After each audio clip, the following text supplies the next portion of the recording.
हाँ तो भाई आज की मूवी में हम एक ऐसे 16 साल के लड़के की कहानी देखेंगे जो कि अपने घर काम करने वाली एक आंटी को दिल दे बैठता है, जबकि ये इससे उम्र में 25 साल बड़ी होती है। फिर ये कैसे उस आंटी को अपने साथ गपागप करने के लिए मनाता है, ये हम आज की इस मूवी में देखेंगे। तो मूवी के स्टार्ट में हम 18 साल के एक लड़के जैक को देखते हैं। जैक छुट्टियां बिताने अपने घर आया था। यहाँ ये अपने फादर से मिलता है जिनका नाम डेविड होता है। इन दोनों को बातें करता देख हमें पता चलता है कि जैक की अपने फादर से ज्यादा नहीं बनती, जबकि इसके फादर इससे बात करने की कोशिश करते हैं, लेकिन ये इनसे कोई बात किए बगैर अपने कमरे में चला जाता है। फिर इसके फादर इसके कमरे में जाकर इससे बात करने की कोशिश करते हैं, लेकिन जैक इनसे कोई भी बात करना नहीं चाहता था। फिर अगली सुबह जब जैक सोकर उठता है तो ये अपने घर की बालकोनी में बैठकर स्मोकिंग कर ही रहा था कि तभी इसे नीचे गार्डन में एक लड़की नजर आती है, जिसे देखने के लिए ये नीचे जाता है। फिर छुप छुप के इसे देखने लगता है। तभी यहाँ इसके फादर आते हैं और इसे बताते हैं कि ये इस घर की मेड है और इसका नाम मारिया है। मारिया 40 साल की एक जवान और खूबसूरत आंटी थी। फिर ये मारिया और जैक को आपस में इंट्रोड्यूस करवाते हैं। जैक अपना कैमरा लेकर फोटोग्राफी के लिए निकल जाता है। यहाँ हमें पता चलता है कि जैक को फोटोग्राफी का बहुत शौक था। काफी ज्यादा पिक्चर खींचने के बाद जैक घर वापस आता है और यहाँ ये दोबारा मारिया से मिलता है। फिर ये दोनों आपस में बातें करते हैं। जैक मारिया को बताता है कि जब ये छोटा था तो इसकी मॉम की डेथ हो गई, जिस वजह से इसके फादर ने दूसरी शादी कर ली, लेकिन इसे इसकी दूसरी मॉम बिल्कुल भी पसंद नहीं थी, जिस वजह से ये अपने डैड से नफरत करने लगा। अगले दिन जैक फिर से फोटोशूट करने निकलता है तो यहाँ इसे एक लड़की मिलती है। ये इससे कुछ बातें करती है और फिर इससे कहती है कि तुम मेरे साथ बगल वाली झाड़ियों में चलो। तभी यहाँ जैक को मारिया दिखती है जो कि साइकिल पर घर जा रही थी। इसे देखने के बाद ये उस लड़की की बातों पर जरा भी ध्यान नहीं देता और वापस घर आ जाता है। यहाँ आकर ये छुप छुप कर मारिया की फोटोज क्लिक करता है। फिर जब ये किचन में आता है तो मारिया इससे उस लड़की के बारे में पूछती है और इसे कहती है कि तुम्हें इतनी जल्दी घर नहीं आना चाहिए था, तुम्हें उस लड़की के साथ टाइम स्पेंड करना चाहिए था। मगर जैक इसके किसी भी बात पर ध्यान नहीं देता क्योंकि ये खुद मारिया की तरफ अट्रैक्ट हो रहा था। फिर ये दोनों बाहर गार्डन में आते हैं। जैक मारिया से कहता है कि मैं इसके साथ बहुत ज्यादा कंफर्टेबल फील करता हूँ। यहाँ जैक मारिया को अपनी मॉम की कुछ फोटोज भी दिखाता है और इससे कहता है कि तुम बिल्कुल मेरी मॉम की तरह दिखती हो। जैक की बात सुनने के बाद मारिया भी इसे अपने बीते हुए कल के बारे में बताती है। वो इससे कहती है कि जब मैं 16 साल की थी मैं तभी प्रेग्नेंट हो गई थी। मेरे प्रेग्नेंट होने के बाद मेरे बॉयफ्रेंड ने, मतलब कि उस बच्चे के बाप ने भी मुझे छोड़ दिया,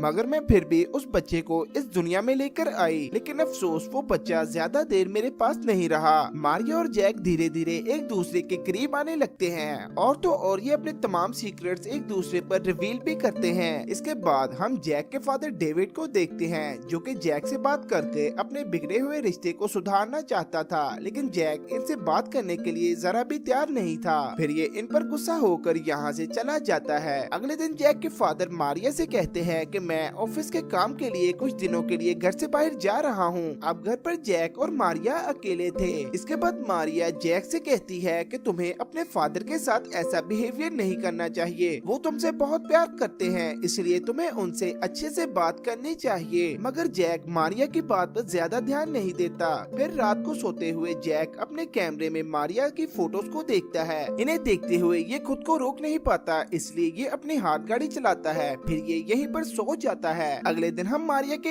एक्स बॉयफ्रेंड को देखते हैं जो कि मारिया से मिलने आया था। ये मारिया से कहता है कि मुझे तुमसे कुछ बात करनी है। तो मारिया इसे घर के अंदर ले आती है और इससे बात करने लगती है और दूसरी तरफ जैक इन दोनों की बातें छुपके सुन रहा था। मारिया का एक्स बॉयफ्रेंड इससे कहता है कि ये आज भी इससे बहुत प्यार करता है, अगर मारिया चाहे तो ये दोनों आज भी एक साथ रह सकते हैं, लेकिन मारिया इसके साथ रहने से मना कर देती है, जिस वजह से ये यहाँ से चुपचाप उठ के चला जाता है। अब अगले दिन जैक का बर्थडे था। जब जैक सुबह उठ के किचन में आता है तो मारिया इसे बर्थडे विश करती है। ये सुनकर जैक भी बहुत ज्यादा खुश होता है। मारिया इससे पूछती है कि तुम्हें बर्थडे गिफ्ट में क्या चाहिए, तो जैक इससे कहता है कि मुझे बर्थडे गिफ्ट में कुछ भी नहीं चाहिए, मैं बस तुम्हें टच करना चाहता हूँ। ये सुनकर मारिया काफी शॉक्ड हो जाती है और इसे बहुत अजीब भी लगता है, इसलिए ये जैक को मना कर देती है। लेकिन फिर जैक तो था शदीद सिंगल लौंडा, ये खुद को रोक नहीं पाता और ये मारिया को टच करने लगता है, जिससे मारिया बहुत अनकंफर्टेबल फील करती है, इसलिए ये जैक को एक थप्पड़ मार देती है। तभी इनकी डोरबेल बजती है। जब मारिया डोर ओपन करती है तो ये देखती है यहाँ वही लड़की आई थी जो जैक से अपनी गुफा की खुदवाई करवाना चाहती थी। फिर ये मारिया से कहती है कि इसे जैक से कुछ बात करनी है, तो जैक इसके साथ बाहर आता है। ये जैक से कहती है कि मैं तुम्हारे साथ इंटीमेट होना चाहती हूँ, लेकिन जैक को इसमें कोई भी इंटरेस्ट नहीं होता,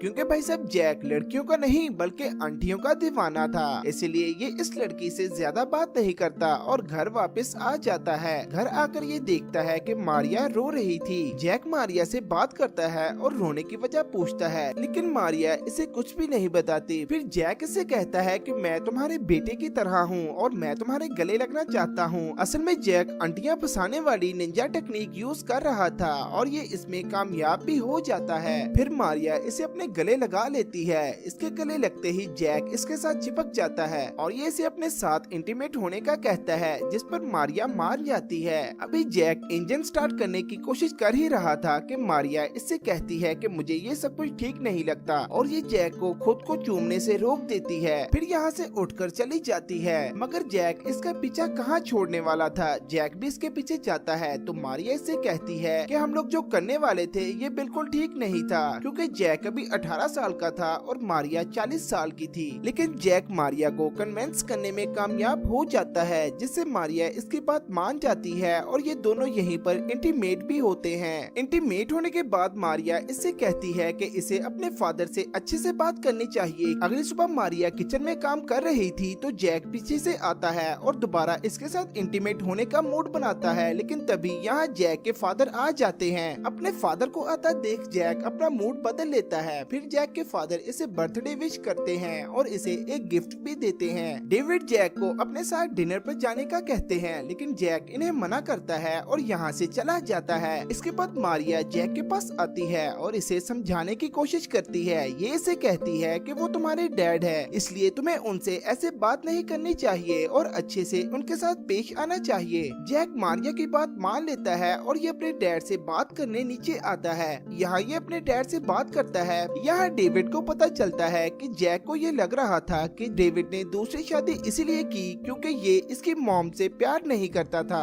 यहाँ डेविड इसे समझाता है कि मैंने दूसरी शादी सिर्फ इसीलिए की ताकि मैं तुम्हारा अच्छे से ख्याल रख सकूं। जैक के डैड इससे कहते हैं कि मैं तुमसे बहुत ज्यादा प्यार करता हूं और आगे भी करता रहूंगा। अगले दिन हम जैक और मारिया को एक साथ देखते हैं। मारिया जैक को अपने घर लेकर आती है। यहाँ मारिया जैक को बताती है कि इसका बेटा जब बहुत छोटा था, मतलब कि जब 2 साल का था, तभी इसका एक्सीडेंट हो गया था जिस वजह से उसकी मौत हो गई। ये कहकर मारिया रोने लगती है, लेकिन जैक इसे चुप करवाता है और फिर ये दोनों यहाँ इंटीमेट होते हैं। इसके बाद जैक अपने घर आता है। यहाँ पहली बार ये अपने फादर से अच्छे से बात करता है। जैक को ऐसे बात करते देख डेविड भी इससे बहुत खुश होते हैं। अब जैक की छुट्टियां खत्म हो चुकी थी, इसलिए इसे वापस कॉलेज जाना था। फिर जैक अपना सामान पैक करता है और ये मारिया से मिलकर इसे एक लास्ट गुड बाय किस देता है। जाने से पहले जैक अपने फादर के गले लगता है। ये देखकर हमें पता चलता है कि जैक ने अपने फादर को माफ कर दिया था। जैक यहाँ से चला जाता है। इसके बाद हम मारिया को देखते हैं जो कि अपने घर पर बैठी होती है और यहाँ इसकी मॉम भी इसके पास थी।